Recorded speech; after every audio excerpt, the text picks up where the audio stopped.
Astaghfirullah. Wa ala alihi wa sahbihi wa mawalah wa la hawla wa la quwata illa billahi wa ba'du. Alhamdulillah, segala puja dan puji hanya milik Allah subhanahu wa ta'ala. Salawat dan juga salam kita hadiahkan kepada Rasul kita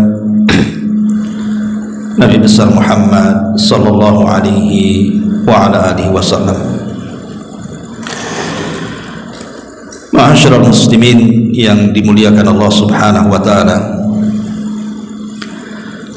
alhamdulillah di malam hari ini walaupun cuaca dingin di luar tapi tidak mematahkan semangat kita untuk bertalabul ilmi.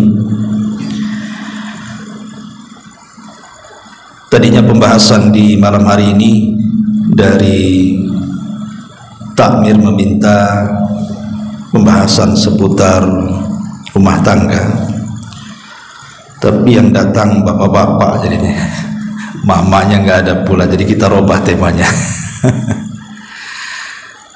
Iya, kita akan membahas seputar pentingnya istiqomah. Istiqomah di dalam memegang agama sampai kematian menjemput kita. Di dalam Al-Quranul Karim Allah subhanahu wa ta'ala berfirman, innal ladzina qalu rabbuna Allah thumma istaqamu tatanazzalu alaihimul malaikatu alla takhafu wa la tahzanu wa abshiru bil jannati allati kuntum tu'adun. Allah subhanahu wa ta'ala mengatakan, sesungguhnya orang-orang yang mengatakan Rabb kami Allah, kemudian mereka istiqomah dengan kata-kata itu. Artinya orang yang mengatakan Rabb kami Allah, orang-orang yang senantiasa melaksanakan perintah-perintah Allah, menjauhi larangan-larangan Allah, menikmati yang dihalalkan Allah, menjauhkan yang diharamkan Allah azza wa jalla, kemudian dia istiqomah dengan 4 perkara itu, maka Allah subhanahu wa ta'ala berjanji saat kematian kita, maka Allah subhanahu wa ta'ala akan turunkan para malaikat menghibur kita, dan para malaikat akan mengatakan di telinga kita, berbahagialah, jangan sedih dan juga jangan susah hati, karena engkau sudah dijadikan surga oleh Allah subhanahu wa ta'ala. Dari ayat ini kita dapat petik hikmah dan pelajaran bahwa orang yang senantiasa istiqamah di atas agamanya, maka hadiahnya adalah dia akan diwafatkan oleh Allah azza wa jalla dalam kondisi husnul khatimah. Ma'asyiral muslimin yang dimuliakan Allah azza wa jalla, ada beberapa kisah sebelum kita masuk tentang poin-poinnya, tentang bagaimana para ulama saat wafat, para ulama yang mengajarkan kepada kita betapa mulianya istiqomah itu. Dikisahkan dari Hasan al-Basri rahimahullahu ta'ala, lamma hadarahul mautu, ketika beliau menjelang wafatnya, dakhala alaihi rijalun min ashabihi, teman-temannya datang. Dan Imam Hasan al-Basri ini hidup di generasi kedua setelah para sahabat, yang disebut dengan generasi tabi'in.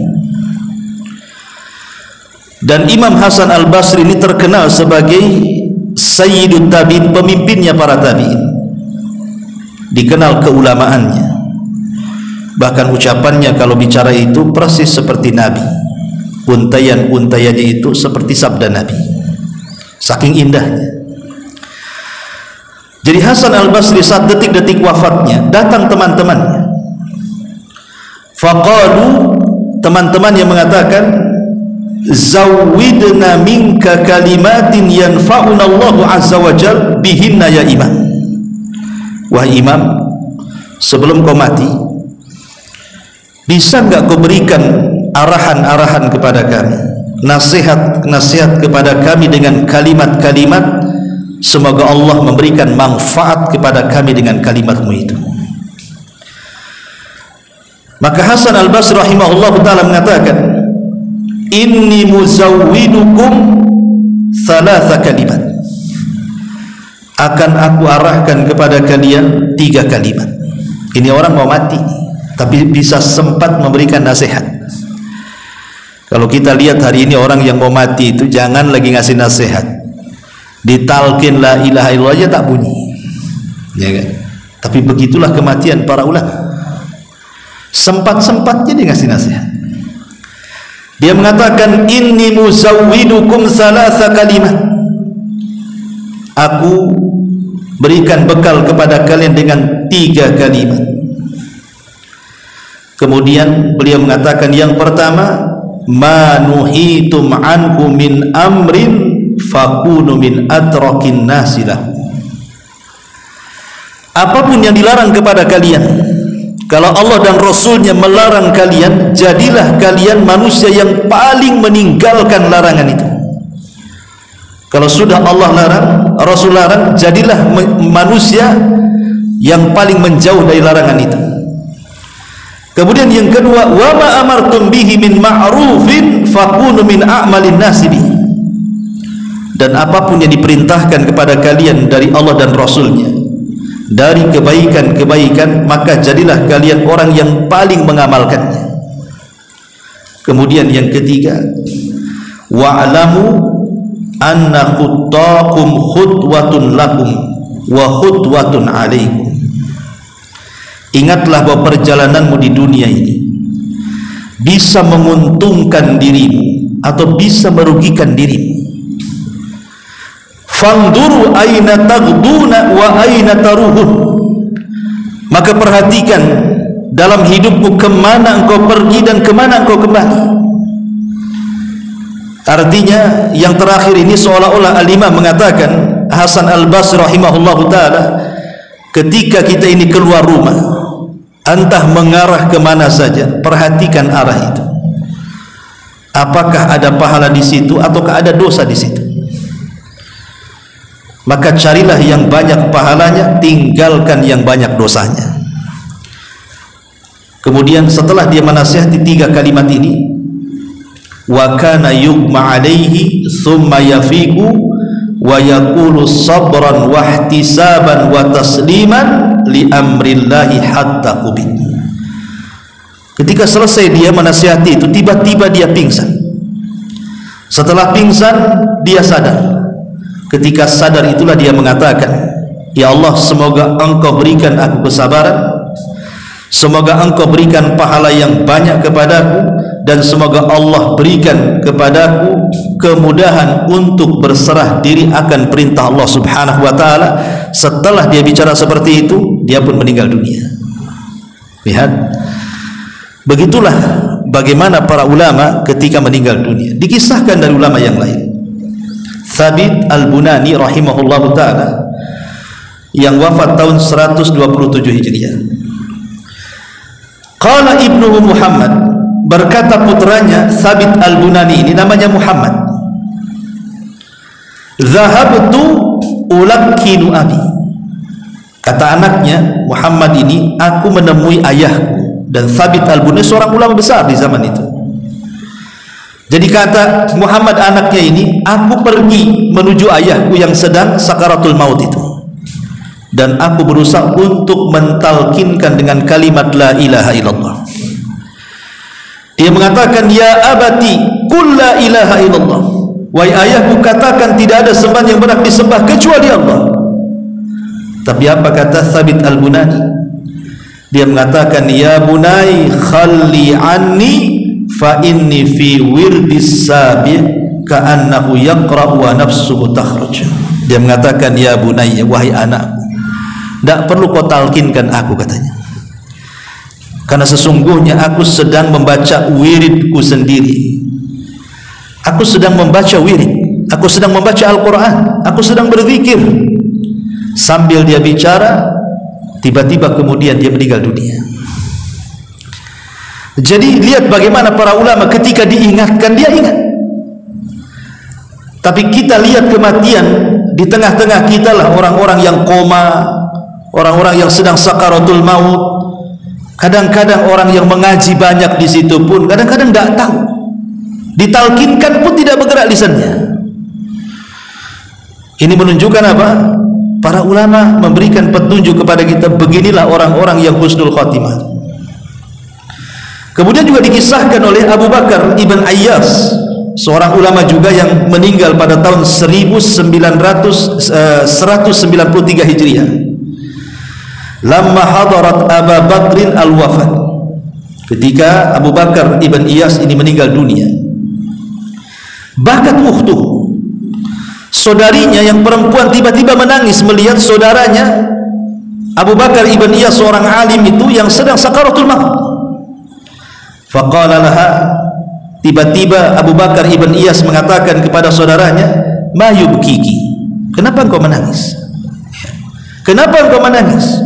Unzuri ila tilka az-zawaya, kau lihat tembok di pojok sana, katanya. Kau lihat tembok di pojok sana, kata Abu Bakar Ibn Iyas ini.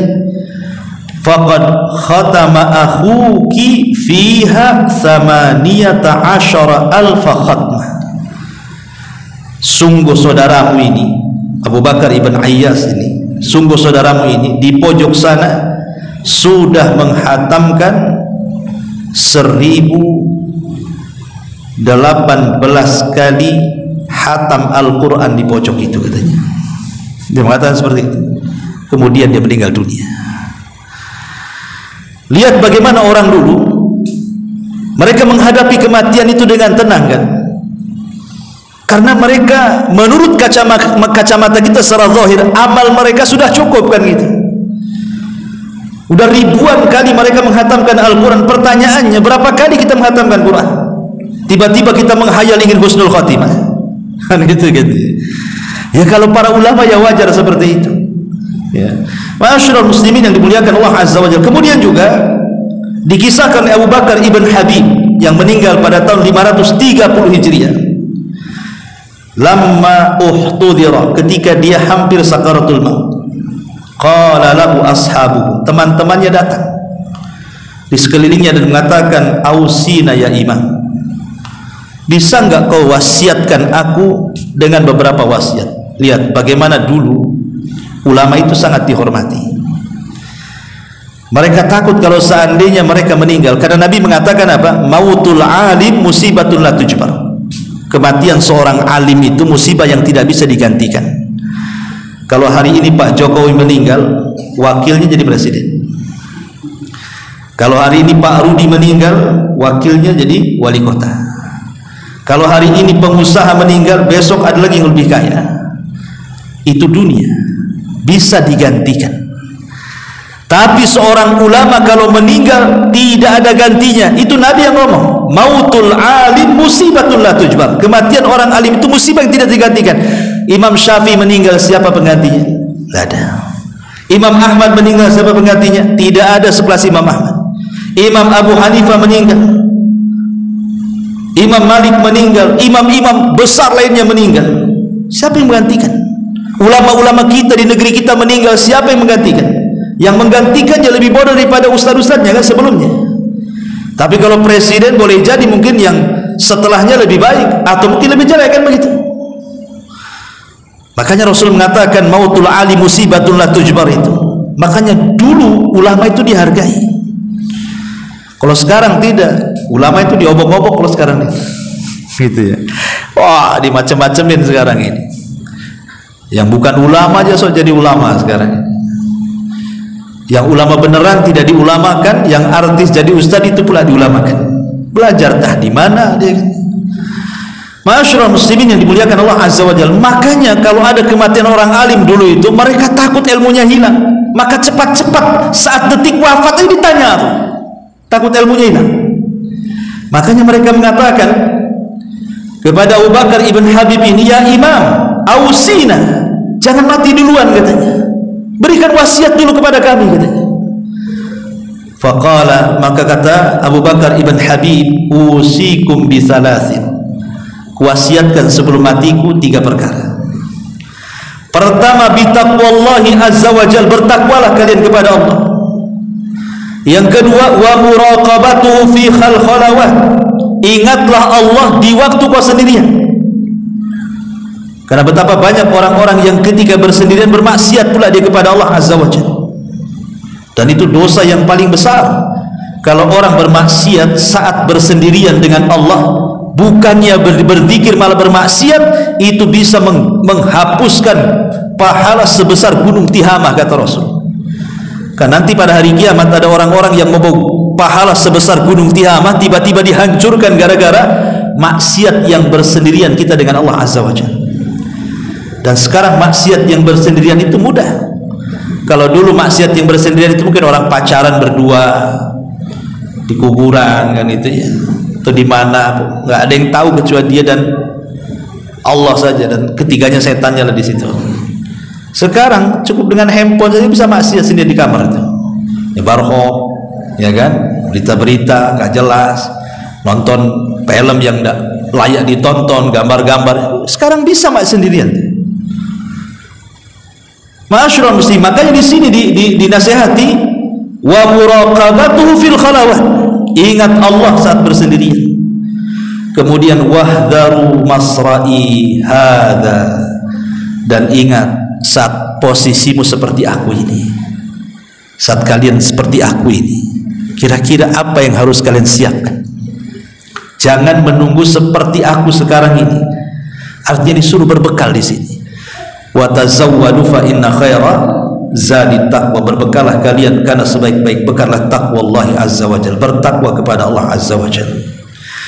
Kemudian juga dikisahkan dari ulama yang lain, namanya Abul Waqti Abdul Awwal, yang wafat pada tahun 553 Hijriah. Kana salihan katsira dzikri. Abul Waqti ini orangnya saleh, banyak berzikir kepada Allah Subhanahu wa taala. Lamma uhtudira, ketika detik-detik wafatnya ini, kana akhiru kalimatin qalaha, akhir ucapan sebelum wafatnya dia mengatakan apa? Ya laita qaumi ya'lamun bima ghafara li rabbi wa ja'alani minal mukramin. Duhai kiranya kaumku tahu, duhai kiranya kaumku tahu bagaimana Allah sudah mengampuni dosaku dan telah menjadikan aku termasuk orang mulia di sisinya. Ayat ini menceritakan tentang siapa? Habibun Najjar. Jadi kalau ibu bapak baca surah Yasin, dalam surah Yasin itu ada kisah tentang Habibun Najjar. Jadi di zaman dulu, di zaman Bani Israel, ada satu perkampungan diutus oleh Allah Subhanahu wa taala 2 nabi, tapi satu kampung tak mau beriman juga, padahal 2 nabi diutus kepada kampung itu. Kemudian Allah mengatakan apa? Kami tambah 3, fa'ajazna bisalis, katanya. Kami tambah 3 lagi. Bayangkan, sudah 2 masih kurang juga, nggak ada yang beriman, ditambah lagi sama Allah 3 nabi sekaligus satu desa. Tapi hidayah itu milik Allah. 3 nabi sekaligus diutus loh, nggak ada yang beriman. Dekilnya Bani Israel Yahudi itu. Akhirnya kemudian mereka justru malah mengancam nabinya. Rupanya ada orang yang beriman tapi dari negeri yang jauh, namanya Habibun Najjar. Langsung kemudian ketika 3 nyawa Nabi terancam, datang Habibun Najjar dari perbatasan kota itu, memperingati orang kampung itu dan mengatakan, kalian bersyukurlah sudah ada 3 nabi ini. Kok kalian tidak beriman? Jangan sakiti mereka, bahaya. Justru kemudian Habibun Najjar ditangkap. Habis ditangkap kemudian dipendam setengah badan, kemudian dirajam hidup-hidup sampai mati. Lah Habib bin Najjar ini saat mati dia baca ayat ini, diabadikan dalam Al-Quran. Ya laita qaumi ya'lamun bima ghafara li rabbi wa ja'alani minal mukramin.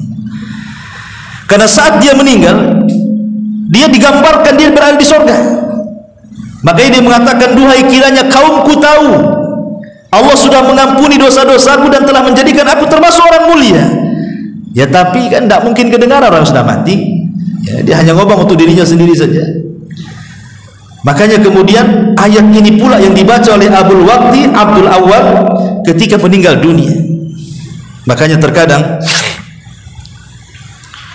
tanda-tanda husnul khatimah itu diakhiri dengan baca Quran. Ada seorang syekh bercerita, jadi di Riyadh di Arab Saudi sana ada anak muda itu kecintaannya kepada Quran luar biasa, luar biasa. Dalam bus dia baca Quran, dalam pesawat dia baca Quran, ketika di mobil dia baca Quran, ketika di halte dia baca Quran. Pokoknya di mana saja dia tidak lepas daripada Quran saku dan dia baca terus tanpa ada perasaan malu.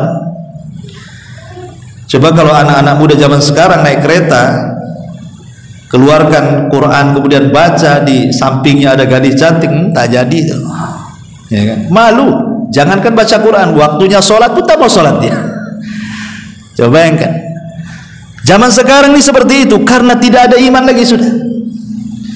Allah takdirkan anak muda ini berada di dalam mobil, rupanya mobilnya kecelakaan, tabrakan. Ya. Semua mati di tempat. Anak muda ini pula sekarat. Akhirnya kemudian anak muda ini diselamatkan, dibawa ke mustasfa, ke rumah sakit. Sepanjang jalan dia terus membaca Al-Quran. Ketika kemudian dia sudah terbaring di ruang ICU, kemudian gurunya datang, seorang syekh itu berusaha mentalkin, tapi dia terus membaca suratul Najm. Wan najmi idza hawa ma dhalla sahibukum wa ma ghawa wa ma yantiqu anil hawa in huwa illa wahyun yuha. Diulang-ulang ayat ini dan dia mati di ujung ayat wa ma yantiqu anil hawa in huwa illa wahyun yuha. Dan tidaklah Muhammad itu berucap dengan hawa nafsunya, yang diucapkanlah wahyu yang diwahyukan kepadanya, kemudian dia meninggal. Itulah Al-Quran. Ya. Ma'asyiral muslimin yang dimuliakan Allah Azza wa Jalla. Tapi ada juga orang-orang yang meninggal itu subhanallah. Sampai-sampai seorang syekh ini bercerita juga, seorang syekh ini su'ul khatimah betul. Ayahnya seorang alim, tapi anaknya orang jahat, akhlaknya buruk, mungkin karena sudah terkena pergaulan bebas di Saudi juga. Dan orang tuanya tidak tahu kalau anaknya itu sudah narkoba, sudah mungkin berzina dan begitu seterusnya. Orang tuanya tidak tahu. Tahunya adalah ketika terjadi kecelakaan, kemudian dibawa ke rumah sakit karena bapaknya seorang alim, maka berusaha mentalkin anak muda ini. Tapi apa yang terjadi? Setiap dikatakan ya bunayya qul la ilaha illallah, wahai anakku katakan la ilaha illallah, tapi apa yang keluar? Yang keluar nama gadis-gadis yang pernah dizinahinya, dan dia masih hafal namanya dan dia sebut satu persatu, dan yang terakhir ketika disebut disitulah nyawanya terakhir keluar. Auzubillah. Sul khatimah. Ya. Ma'asyiral muslimin yang dimuliakan Allah Subhanahu wa taala. Makanya kenapa Nabi SAW selalu meminta kepada kita umatnya, menganjurkan umatnya untuk berdoa agar kita wafat di atas kebaikan. Abdurrahman ibn al-Aswad juga dikisahkan ulama yang meninggal pada tahun 99 Hijriah. Lama uhtudir Abdurrahman ibn Aswad, ketika Abdurrahman ibn Aswad ini detik-detik wafatnya, baka dia menangis. Faqila lalu dikatakan kepadanya, wa ma yubkika ya imam, apa yang membuat anda menangis wahai imam? Qala, dia mengatakan, asafan ala saumi was salat, menyesal aku tidak memperbanyak puasa dan salat, katanya. Padahal dia ulama besar, dia ahli salat, dia ahli puasa, tapi dia masih menyesal dia kurang dalam puasa dan salat. Lah kita lo tidak pernah menambah dari yang wajib. Kadang puasa sunnah malas, sholat sunnah malas, qiyamul lail malas, kan itu. Cemana pula akan mengatakan seperti ini? Harusnya kata-kata ini kan pantas untuk kita. Tapi dia ulama yang ahli sholat, ahli puasa masih mengatakan ya asafa ala saumi was salah, katanya. Duhai kiranya aku ketika masih sehat betul-betul merajinkan kembali puasa dan salat. Walam yazal yaqra'ul Quran, setelah itu dia terus membaca Al-Quran hatta mata, sampai meninggal dunia. Kemudian juga dikisahkan oleh Sulaiman At-Taimi yang wafat pada tahun 143 Hijriah. Qala ibnu, yang berkata ini adalah putranya. Hina hadara abil maut, ketika ayahku meninggal dunia, Sulaiman At-Taimi, qala li, dia mengatakan kepadaku, ya bunai, hadithni bi rukhsi la'alli alqallaha ta'ala wa ana husnu dhanubi. Wahai anakku, kisahkan kepadaku, mungkin dengan rukhsah-rukhsah, keringanan-keringanan yang pernah kau dapatkan dari ilmumu kepadaku, supaya aku bisa berjumpa dengan Allah dan aku dalam kondisi berbaik sangka dengan Allah. Ikhwan, ibu-ibu yang dimuliakan Allah Azza wa Jalla, ini termasuk sunnah yang kadang-kadang mahjurah, ditinggalkan. Orang yang sakit itu, orang yang sakit parah itu, setan lebih dekat dengan dia dibandingkan malaikat. Orang yang sakit parah itu setan lebih dekat, karena setan tidak mau ada dari hamba-hamba Allah yang meninggal dunia kemudian dia husnul khatimah, karena itu kesempatan terakhir menggoda dia masalahnya. Makanya setan itu akan berusaha menghubungi orang yang sakit parah, jangan sampai detik-detik wafatnya kemudian lepas pula dari jeratan setan. Itu sangat rugi setan itu, karena masalahnya dia akan mati kan, udah gak ada kesempatan menggoda lagi. Makanya setan akan menghubungi orang sakit. Makanya lihat orang-orang sakit, terutama yang sudah parah, apalagi sudah lama, apalagi sudah terbaring, ucapannya aneh-aneh kan. Terkadang lebih baik mati daripada hidup, putus asa, kecapean menahan sakitnya, sudah tidak sabar lagi, tidak mengharap pahala lagi. Karena apa? Setan masuk supaya dia apa? Putus asa. Padahal Nabi SAW pernah mengatakan kepada Abbas, pamannya, saat sakit parahnya, dan mengatakan, ini Rasul ngomong sama pamannya Abbas tuh, hei Abbas, pamanku, jangan sekali-kali kau berandai-andai dengan kematian. Sebab kalau seandainya penyakitmu Allah sembuhkan dan engkau orang baik, engkau bisa menambah pahala. Tapi kalau engkau orang jahat, kau ada kesempatan bertobat. Ya. Kalau engkau orang jahat, tiba-tiba disembuhkan penyakitmu, kau ada kesempatan bertobat. Tapi kalau engkau orang baik, kau bisa menambah pahala, kata Nabi. Tetapi kalau memang harus mengucapkan karena sudah tidak tahan lagi, maka katakanlah, ya Allah, kalau memang kematianku lebih baik matikan saja. Tapi kalau kehidupanku lebih baik, maka sembuhkan. Karena saat itu setan akan berkumpul kepada orang sakit itu. Makanya di sini kenapa kemudian Sulaiman At-Taimi ini mengatakan, agar jangan sampai ketika aku meninggal aku bersuudzon kepada Allah, tapi supaya aku berhusnudzon, berbaik sangka kepada Allah. Makanya kita sebagai orang hidup, kalau seandainya kita berkunjung kepada orang sakit itu, jangan sekali-kali menceritakan keburukan orang yang sakit. Ya, pamannya ada orang sakit parah nih, kita datang, sebutkan aja kebaikannya, sebutkan, walaupun sebenarnya dia bukan orang baik, tapi sebutkan saja kebaikannya. Duh sayang, memang orang baik diuji seperti ini gitu. Padahal dia orang jahat, padahal nggak apa-apa ngomong gitu saja. Ya.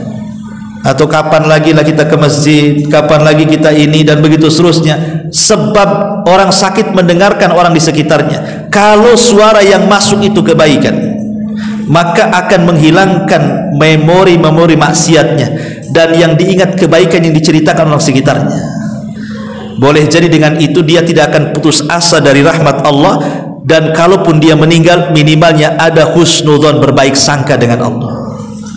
Tapi kalau kita ceritakan keburukannya, cepatlah sembuh, kita maling lagi, kita ngerampok lagi, kita mabuk lagi, itu kan dosa semua, ya kan? Ya, cepat sembuh. Kapan kita narkoba lagi? Kapan kita ke diskotik lagi? Kapan dugem lagi? Lupa ingatan pahalanya, ini dosa, akhirnya ingat neraka. Kalau sudah ikut neraka, suudzon kepada Allah. Kalau sudah suudzon kepada Allah, jangan pula kemudian dia mati, itu pula dosa yang terakhir yang ia bawa menghadap Allah, suudzon, berburuk sangka kepada Allah, seolah-olah dia tidak akan masuk surga, pasti neraka. Itu bahaya. Ya. Jadi kalau ada orang sakit, hibur dengan kebaikan, supaya harapannya lebih besar dari perasaan takutnya. Jangan diceritakan maksiat, karena itu waktu kita menceritakan kebaikan. Ya. Kemudian juga Dikisahkan dari Abu Hazim Salamah ibn Dinar Al-A'raj yang wafat pada tahun 144 Hijriah. Dari Muhammad ibn Muttarif, dia mengatakan, dakhalna ala Abi Hazim Al-A'raj, kami masuk ke rumah Abi Hazim Al-A'raj lamma hadarahul maut, ketika detik-detik wafatnya. Faqulna, kami katakan, kaifa tajidu, bagaimana kondisi, bagaimana keadaanmu? Qala, kata Abu Hazim, ajiduni bi khairin, alhamdulillah, aku dalam kondisi baik, rajian ilallah, aku terus mengharap pahala Allah, husna dzanbihi, berhusnudzon kepada Allah, fil mauti rahatan lil mu'minin, kematian itu adalah istirahat bagi orang-orang yang beriman. Kemudian dia membaca, wa ma indallahi khairun lil abrar, ingatlah apa yang di sisi Allah itu lebih baik bagi orang-orang yang senantiasa berbuat baik di dunia. Kemudian dia meninggal. Lihat, ma'asyiral muslimin wal muslimat rahimani wa rahimakumullah. Ini beberapa kutipan bagaimana para ulama-ulama dulu gitu ya, satu wafatnya itu rasanya indah sekali. Ada yang membaca Quran kemudian meninggal, ada yang sedang menasihati kemudian dia meninggal, ada yang sedang berzikir kemudian dia meninggal, ada yang sedang membaca la ilaha illallah kemudian dia meninggal. Macam-macam gambaran ulama-ulama dulu meninggal tuh. Nah, sekarang kita lihat gambaran-gambaran orang yang pernah Anda lihatlah saat nazah meninggal itu. Ada nggak gambaran-gambaran seperti orang-orang seperti ini? Ataukah sebaliknya, yang Anda lihat cuma diam terus mati gitu. Ngorok mati gitu kan. Lah dari sini kenapa pentingnya kita ini istiqomah. Makanya saat wafatnya Nabi SAW, semua para sahabat tidak yakin bahwa Rasul meninggal. Umar sampai sesumbar dan mengatakan, siapa yang mengatakan Muhammad sudah mati, ku penggal lehernya. Dia itu hanya sedang pergi 40 hari saja, nanti dihidup lagi dan akan mematahkan tangan dan kaki orang munafik itu. Saking gak percayanya Nabi itu wafat. Ali tidak bisa bangun kayak orang gila. Utsman lemas langsung. Semua para sahabat tidak sanggup bangkit karena nggak yakin Nabi meninggal, kecuali Abu Bakar. Abu Bakar Siddiq radhiyallahu anhu tiba-tiba datang karena dia tidak tahu kalau Rasul meninggal. Dia dihabari Rasul meninggal. Kemudian dia datang dengan berusaha tenang, masuk ke kamar Aisyah radhiyallahu anha, putrinya. Kemudian disingkaplah wajah Rasul yang ditutupi kain, kemudian dicium keningnya dan mengatakan, tibta anta hayyan wa mayyitan ya Rasulullah, sungguh indah jasadmu baik ketika hidup ataupun ketika mati wahai Rasul. Kemudian ditutup. Kemudian Abu Bakar keluar langsung berkhutbah. Ini Umar sedang sesumber bawa pedang. Siapa yang mengatakan Muhammad mati, ku penggal lehernya. Kata Abu Bakar, uskut ya Umar, diam, duduk, suruh duduk ya. Tapi Umar tak peduli juga. Akhirnya Abu Bakar gak peduli dengan Umar, naik dia ke atas mimbar. Kemudian dia mengatakan di hadapan umat Rasul dan mengatakan, man kana minkum ya'budu Muhammadan fa inna Muhammadan qad mat. Siapa di antara kalian yang masih menyembah Muhammad, lihat Muhammad sudah mati. Wa man kana ya'budullaha fa innallaha hayyun la yamut. Tapi siapa di antara kalian yang masih menyembah Allah, Allah zat yang tetap hidup dan tidak akan mati. Barulah kata para sahabat, setelah Abu Bakar mengingatkan kami, apalagi kemudian membacakan ayat wa ma Muhammadun illa rasulun qad khalat min qablihi rusul afa imitta aw qutilan qalabtum ala aqabikum wa man yanqalibu ala aqibaihi falan yadurrallaha syai'a wa sayazillahu syakirin. Tidaklah Muhammad itu sama dengan rasul-rasul sebelumnya. Apakah kalau dia mati atau terbunuh kalian akan murtad lagi? Siapa yang murtad ke belakang kalian tidak memadaratkan Allah sama sekali, karena Allah hanya membalas orang-orang yang bersyukur saja. Sahabat mengatakan, ketika Abu Bakar mengingatkan kami dengan ayat itu, baru kami sadar Nabi itu sudah meninggal. Tapi lihat bagaimana Abu Bakar Siddiq radhiyallahu memberikan kesemangatan apa? Untuk istiqomah. Ini wasiat istiqomah Abu Bakar. Yang kalian sembah itu bukan Muhammad, yang kalian sembah itu Allah. Ubudullah hatta ya'tiyakal yakin. Sembahlah Allah sampai mati. Karena Rasul-Rasul Muhammad ini sama dengan Rasul yang lainnya, sama dengan Musa sudah meninggal, sama dengan Isa diangkat ke langit, sama dengan yang lainnya juga meninggal. Semua kita akan meninggal. Tetapi namanya beribadah itu tetap kita harus terus tidak boleh terputus kepada Allah Subhanahu wa taala. Itu namanya istiqomah. Abu Bakar mengingatkan soal istiqomah ini. Karena di zaman sekarang, ikhwatu fiddin, muliakan Allah Azza wa Jalla, ini zaman fitnah. Syubhat dan syahwat itu sudah merajalela di tengah kita ini. Apa itu syubhat? Syubhat ini kerancauan dalam beragama. Coba sekarang lihat di media-media sosial itu, macam-macam ajaran ada di situ. Karena apalagi di negeri kita ini, ikhwan, orang Arab mengistilahkan apa? Likul lisakitin lakit. Setiap yang jatuh pasti ada yang mengut. Maknanya ajaran apapun, sesesat apapun, ada pengikutnya tuh di negeri kita. Yang ngaku Imam Mahdi ada juga pengikutnya. Imam Mahdi laki-laki, Indonesia perempuan pula ngaku Imam Mahdi.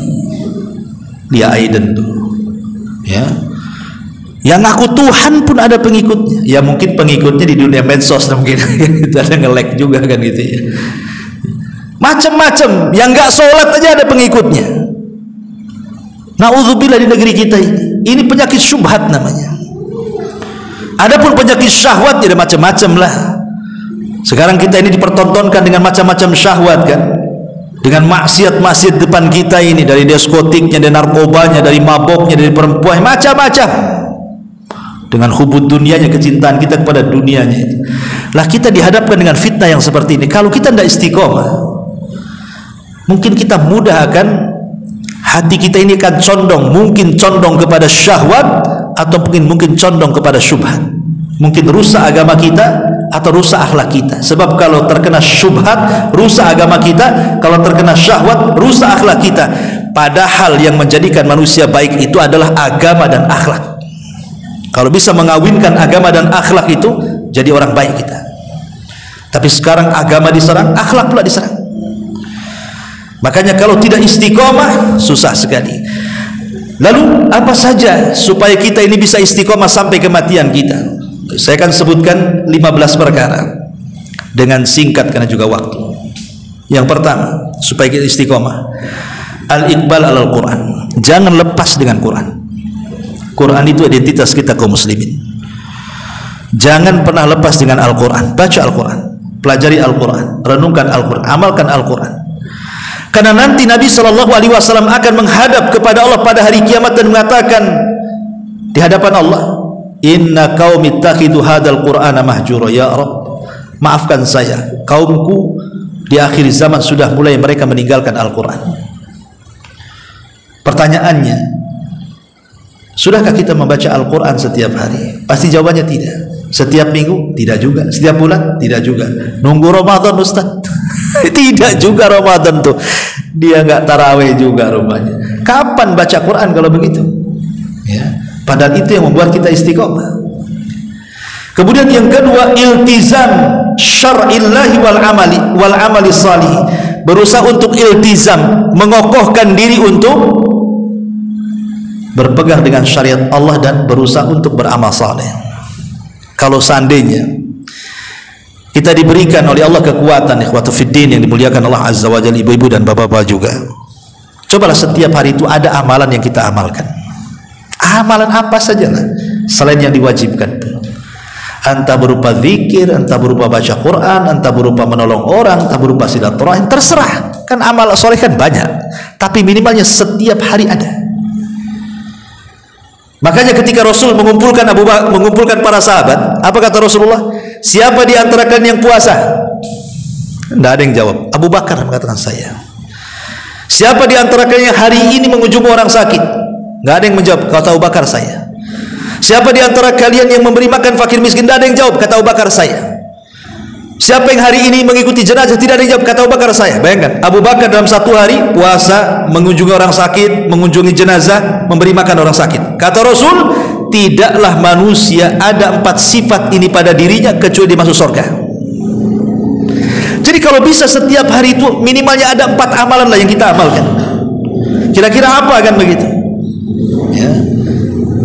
Karena semua itu akan ditanya di hadapan Allah Azza wa Jalla. Kemudian yang ketiga, tadabbur qasasil anbiya. Berusaha untuk tadabbur. Kalau kita ingin istiqomah, cobalah buka sejarah.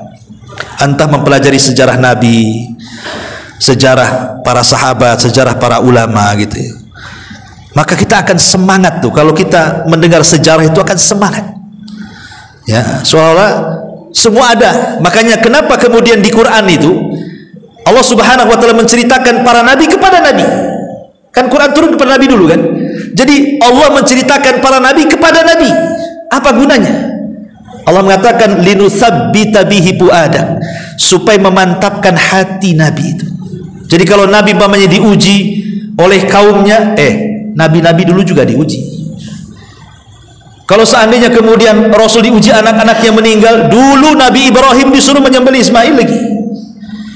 Kalau Nabi SAW diuji dengan sakit, Ayub 18 tahun sakit. Kalau seandainya ada orang kemudian mencaci maki mengatakan dia gila, semua para nabi dibilang gila. Akhirnya kan tenang tuh, karena ada pendahulunya kan. Makanya kalau seandainya nih kita dapat musibah, kemudian musibah kita digandengkan dengan musibah Nabi, tenang kita. Coba, apa yang tidak ada pada Nabi, apa yang tidak ada pada kita ada pada Nabi. Musibah apa saja yang kita hadapi, Nabi pernah mengalaminya. Kita tenang jadinya kan. Ada orang yang kemudian kena musibah, anaknya meninggal, Nabi anaknya meninggal juga, kecil-kecil lagi, bayi-bayi. Ketika kita berdakwah kemudian anggaplah tadi umpamanya kan, buat masjid, wah ini pakai tenaga ini, Nabi juga sama. Ya, tenanglah kita. Begitu kita mengikuti jalan Nabi. Oh, kita ditimpa kefakiran, Nabi penggembala kambing berbelas-belas tahun itu kan, setahun 2 tahun jadi penggembala kambing itu dengan gaji murah, miskin juga Nabi. Apalagi coba disebutkan apa musibah yang ada pada diri kita itu Nabi punya semuanya. Nabi anak yatim bahkan dalam kandungan lagi. Setelah brojol, ASI dipindah-pindah dari Halimah Sa'diyah, dipindah lagi ke pamannya, dipindah lagi ke kakeknya. Kita mungkin tidak pernah merasakan itu. Makanya kenapa kalau kita mempelajari sirah-sirah Nabi itu, kita akan tenang. Ada contohnya rupanya ya. Kemudian juga yang keempat, ad-du'a, berdoa kepada Allah. Dan Nabi SAW yang paling banyak berdoa kepada Allah apa? Ya muqallibal qulub tsabbit qalbi ala dinik. Wahai zat yang membolak-balikan hati, tetapkan hatiku di atas agamamu. Karena Rasul pernah mengatakan nanti di akhir zaman ada orang yang mukmin di pagi hari, kafir di malam hari. Mukmin di malam hari, kafir pula di siang hari. Karena siapa yang memegang hati? Allah yang memegang hati. Dulu di zaman Nabi Musa ada orang namanya siapa? Bal'am ibn Ba'ura. Bal'am ibn Ba'ura ini ahli ibadah, ulamanya Bani Israel. Bisa kufur gara-gara apa? Gara-gara dunia. Ditawari jabatan, ditawari harta, kufur dia. Padahal ulama Bani Israel sampai Allah Subhanahu wa taala gambarkan kekufurannya itu, sampai Allah mengatakan fansalakha fakana minal ghawin fa'atbahu syaitan lagi katanya. Dia seperti ular yang mengganti baju. Ular kan suka ganti baju tuh kulitnya tuh. Itu insalah namanya. Artinya dia melepas baju keimanannya, berubah menjadi kekafirannya. Sesat pula dia. Harusnya dia mengikuti setan, setan ikut dia lagi. Itu Bal'am bin Ba'urah. Itu di Quran dijelaskan. Siapa lagi? Banyak. Dulu ada namanya Rajal ibn Unfuah. Rajal ibn Unfuah ini di majelis Nabi. Walaupun ada sebagian ulama mengatakan riwayatnya lemah, tapi saya kisahkan aja sebagai ibrah. Jadi Rajal ibn Unfuah ini dia membaca surah Al-Baqarah secara khatam dan tafsirnya dengan Nabi. Artinya dia orang yang cinta dengan Quran. Rajal ibn Unfuah ini di akhir-akhir kehidupan Nabi muncul nabi palsu namanya Musailamah Al-Kadzab dari Yaman. Maka Rasul mengirim surat lewat Rajal ibn Unfuah ini. Ya Rajal, kasihkan surat ini kepada Musailamah Al-Kadzab, si nabi palsu dari Yamamah itu, supaya dia bertobat. Dibawalah surat itu. Di tengah jalan Rasul meninggal. Surat ini dibawa Rajal. Ketika sampai di kandang Musailamah Al-Kadzab itu, entah ngomong apa Rajal ibn Unfuah ini, empat mata dengan Musailamah, tiba-tiba dia mengatakan bahwa Musailamah Al-Kadzab itu benar seorang nabi gitu. Rupanya apa? Ditawari kekuasaan, ditawari harta, padahal udah ngaji sama Nabi lagi tuh, bisa murtad dia. Rajal ibn Unfuah, na'udzubillah, apalagi kita. Makanya Umar ibn Khattab ketika memegang Taurat itu, ada satu lembaran Taurat dipegang Umar, Rasul marah. dan mengatakan amutahawwikun anta ya Ibnul Khattab, kau sudah bingung wahai Umar, lempar tuh lembaran Taurat, di depanmu ada Quran, ngapain pula kau pegang-pegang Taurat? Nabi tahu hati Umar itu yang memegang Allah, bukan Umar. Bisa saja Umar tersesat. Kalau sekelas Umar aja dikhawatirkan oleh Nabi, tentu sekelas kita lebih khawatir lagi. Nabi lah kan begitu. Tiba-tiba kita tidak pernah belajar Quran, tidak belajar hadis, sok-sok beli Injil dibaca. Kenapa beli Injil? Perbandingan agama Ustaz. Perbandingan dari mana? Quran aja nggak hatam, mau dibanding-bandingkan dengan mana? Sesat kamu kan begitu. Jadi makanya banyak berdoa supaya di zaman fitnah ini adalah hati kita tetapkan di atas agama Allah Azza wa Jalla. Kemudian yang nomor 6, yang nomor 5, zikrullahi Azza wa Jalla. Perbanyak zikir, karena zikir yang bisa menenangkan hati. Kemudian yang nomor 6, al-hirsu ala an yasrukal muslim tariqan sahihan, berusaha untuk mencari jalan yang benar, talabul ilmi. Kalau kita ingin istiqomah, rajin-rajin hadir di majelis taklim. Orang yang jarang hadir di majelis taklim itu mudah futur orang itu. Siapa yang akan memberi nasihat kepada orang kalau tidak hadir di majelis taklim? Karena ilmu itu hanya akan dapat di majelis taklim. Anda bisa mungkin belajar lewat YouTube, lewat televisi, tapi Anda tidak beradab di situ. Kadang-kadang sambil tidur tengok YouTube, sambil makan tengok YouTube, kadang-kadang nggak pakai baju lagi. Nah, coba kalau antum hadir di majelis taklim, ada yang berani pegang bawa makan, buka baju, tidur. Mungkin ustadznya pulang, ngapain lah ngajari orang kayak gini ya. Karena kalau sudah di majelis taklim pasti ada adabnya, ada malu sedikit lagi gitu. Karena ada malaikat di situ, makanya pasti dapat ilmu. Walaupun seandainya ilmu itu diulang-ulang, minimalnya pulang sudah tak ada dosa lah. Kita ini sudah banyak dosa, susah pula hadir di majelis taklim, istighfar pun tidak. Minimalnya kalau sudah susah istighfar, hadir aja di majelis taklim, pulang itu dosanya sudah hilang. Kata Nabi, kumu maghfuran lakum, pergi kalian, dosa-dosa kan sudah diampuni ya. Walaupun yang ngantuk Ustaz ya, walaupun yang ngantuk, insyaallah insyaallah, mudah-mudahan gak ngantuk aja lah ya. Kemudian yang nomor 7, at-tarbiyah, berusaha untuk tarbiyah. Mentarbiyah itu membiasakan, melatih diri, jangan malas gitu maksudnya ya. Karena perasaan malas ini, makanya Rasul berdoa. Ada satu doa menarik itu ketika Rasul, entah siapa yang melangkahkan kaki Rasul, tahu-tahu ke masjid aja Rasul itu. Rupanya di masjid itu ada Abu Umamah Al-Ansari, lagi bingung, stres. Kata Rasul, "Hey Abu Umamah, ngapain kau di sini? Ini kan bukan waktu sholat, karena waktu itu di waktu duha. Waktu duha orang kerja, ngapain kau di masjid?" Katanya. Apa kata Abu Umamah? "Humumun lazimatni ya Rasulullah.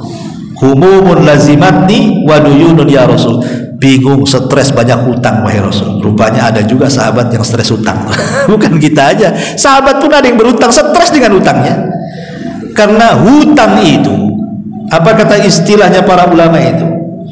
Stres di malam hari, hilang di siang hari. Nah, itulah. Orang yang punya hutang itu cuma 2. Kalau malamnya stres, siangnya hilang, takut ada debt collector. Hilang tak kemana. Siang datang lagi, stres lagi itu. Makanya jangan suka hutang. Jadi kata Nabi SAW, "Ya Aba Umamah, maukah ku ajarkan kepadamu beberapa kalimat? Kalau kau baca, ku yakin nih, stresmu hilang, hutangmu terlunasi." Katanya. Wah, kata Abu Umamah, mau saya itu Rasul. Apa tuh kalimat tuh? Katanya. Maka Nabi SAW mengajarkan, katakan ya Aba Umamah setiap pagi dan petang, Allahumma inni a'udzubika minal hammi wal hazan, minal hammi wal hazan, wal ajzi wal kasal, wal jubni wal bukhli, wa wa ghalabati daini wa qahrir rijal. 8 kalimat diajarkan Nabi. Ya Allah, saya berlindung kepada minal hammi wal hazan. Ham artinya bingung, hazan artinya sedih. Bingung menghadapi perkara yang dihadapi dan yang akan datang, sedih karena menghadapi yang sudah berlalu. Itu artinya ya. Kalau yang berlalu kan sedih kita kan namanya. Kita dulu pernah kaya jadi miskin, sedih. Dulu masih jadi polisi, sudah purnawirawan, sedih kan itu. Udah pensiun sedih kan itu. Tapi kalau bingung ini sesuatu yang akan dihadapi, besok mau makan apa, besok mau usaha apa, itu namanya bingung tuh ya. Kita berlindung dari dua-duanya, dari bingung dan dari sedih. Kemudian minal ajzi wal kasal, Kita berlindung kepada Allah dari kelemahan dan kemalasan. Ini dua penyakit bahaya ini.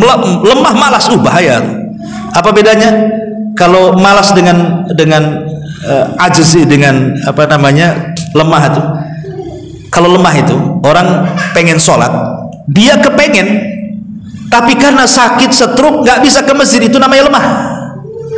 Pengen ke masjid tapi lemah, nggak bisa datang. Malas bahaya, ya. Ada panggilan azan, dia bisa jalan tapi tak mau jalan, itu namanya lemah. Malas tuh namanya. Kan beda kan? Kalau malas itu bisa jalan tak mau jalan, tapi kalau lemah gimana pula namanya lemah. Dua-duanya kita berlindung kepada Allah. Dua-duanya kita berlindung kepada Allah. Makanya kita berlindung dari kemalasan, karena malas ini penyakit apa yang dilakukan orang malas? Coba tidur. Dunia saja tidak mungkin dicapai, dia apalagi agama. Orang malas itu dua-duanya ngerokok sana sini, kayak orang stres orang malas itu. Kita berlindung dari dua-duanya itu, malas sama al-azz, ya, sama kelemahan. Kemudian minal jubni wal kasal, minal jubni wal bukhli, kita berlindung dari kebakhilan dan kepengecutan. Orang bakhil ini bahaya sekali. Kemudian juga pengecut. Orang pengecut ini takut. Jangankan lagi mau usaha, mau lewat di tempat yang ada kuburannya tak jadi. Nanti kalau sudah sampai tuh digas motornya 100 bisa nabrak-nabrak itu. Itulah orang-orang penakut tuh kayak gitu. Tergesa-gesa. Dan yang terakhir, berlindung dari terkalahkan oleh hutang ataupun jasa orang. Kadang-kadang orang kalau sudah banyak jasa kepada kita, kemudian kita disuruh tegur, bisa nggak kau nasihati si Anu? Nggak bisa saya. Kenapa? Jasanya banyak sama saya. Nggak bisa menyampaikan kebenaran jadinya kan. Maka kita berlindung dari dua-duanya tuh. Makanya istiqomah itu harus ada tarbiyah, jangan malas. Ya. Jadi ada ijtihad. Kemudian juga yang ke-8, as-siqatu bit-thariq, harus yakin dengan apa yang sudah kita yakini. Kemudian juga yang nomor 9, mumarasatu da'wati ilallah, berusaha untuk membiasakan ngajak orang kepada kebaikan. Walaupun kita belum baik 100%, ajak manusia kepada kebaikan. Kalau maling, ketemu maling, kemudian maling tidak mengatakan jangan maling, dua-duanya maling sampai kiamat. Bisa dipahami ya? Tapi kalau maling bilang, jangan maling, boleh jadi salah satunya tobat. Masa saya maling, teriak jangan maling, kau masih maling, saya nggak malu lah kan itu. Atau dia masih maling, kawannya, betul juga kau. Akhirnya kan, kalau kita memberikan nasihat, nunggu kita baik 100%, nggak akan bisa memberikan nasihat. Yang penting biasakan aja nasihat-nasihat. Boleh jadi dengan sebab itu hidayah kepada kita, itu maksudnya. Itulah istiqomahnya di situ. Kemudian juga yang nomor 10, al-iltifat haulal anasir muthbita, berusaha untuk mengambil anasir, maksudnya poin-poin terpenting dalam hidup itu. Ibadah itu banyak, tapi ambillah yang paling penting dengan itu. Entah wajibnya dulu, ya, kita biasakan yang wajib dulu. Ini aneh, orang tidak pernah sholat wajib, orang tidak pernah sama sekali sholat, tapi kalau masuk Ramadan puasa pula dia. Puasa tuh. Nanti kalau dekat-dekat mau buka puasa tuh, sempet-sempetnya dia tanya korma. Mana korma kok tadi beli bu?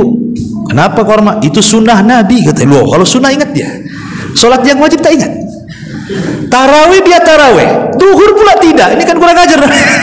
Yang wajib kemana, yang sunnah kemana kan? Aduh, otaknya udah error. Kemudian juga yang nomor 11, as-siqatu binasrillah wa annal mustaqbalil Islam. Ingat, pertolongan itu datang dari Allah. Terkadang orang itu berpikir seperti ini. Kan di Quran itu kan sudah jelas ya.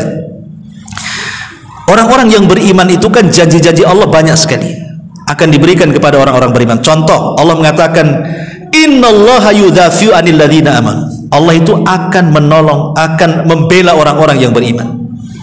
Kemudian Allah mengatakan, wa kana haqqan 'alaina nasrul mu'minin. Kewajiban bagi kami menolong orang-orang yang beriman.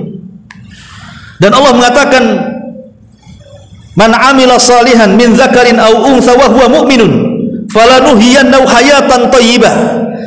Barang siapa yang beramal saleh dari laki-laki dan perempuan dan dia beriman, kami akan berikan kehidupan yang layak untuk dia.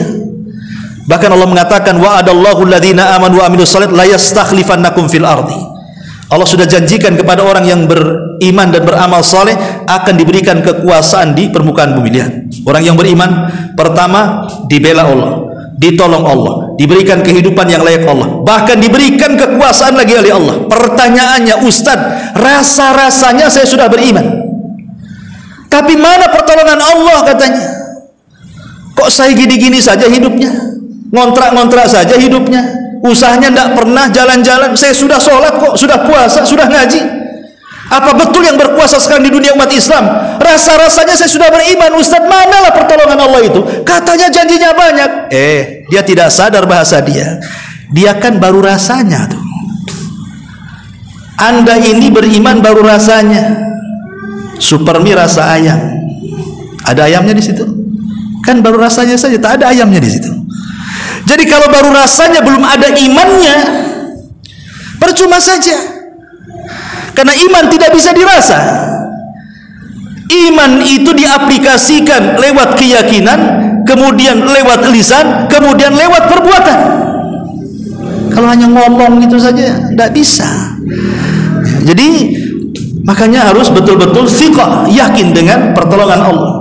Kemudian yang nomor 12, ijtima al-akhlaq al-muayyanati ala tsabat, berusaha untuk berakhlak, perbaiki akhlak kita, mulai tutur kata, perbuatan, baik akhlak dengan diri sendiri, akhlak dengan anak, dengan keluarga, dengan orang tua, dengan tetangga, berusahalah dirobahkan begitu. Karena itu yang bisa mengantarkan kepada istiqomah. Termasuk juga wasiatus salihin, datang kepada orang-orang saleh, datang kepada ustadz, kiai, ajengan, tuan guru, minta nasihat mereka. Ya, fala tuzakku anfusakum, jangan merasa bersih diri sendiri. Ya, kita ini rohani kita perlu disiram. Mungkin badan kita sudah cukup lah dengan baksonya, mie ayamnya, apa semua ya kan. Hari-hari kadang makan 4-5 kali kita, sudah cukup badan kita tuh. Ruh kita yang belum cukup. Hadir di majelis taklim, melihat YouTube pengajian atau datang ke orang saleh dan begitu seterusnya kan.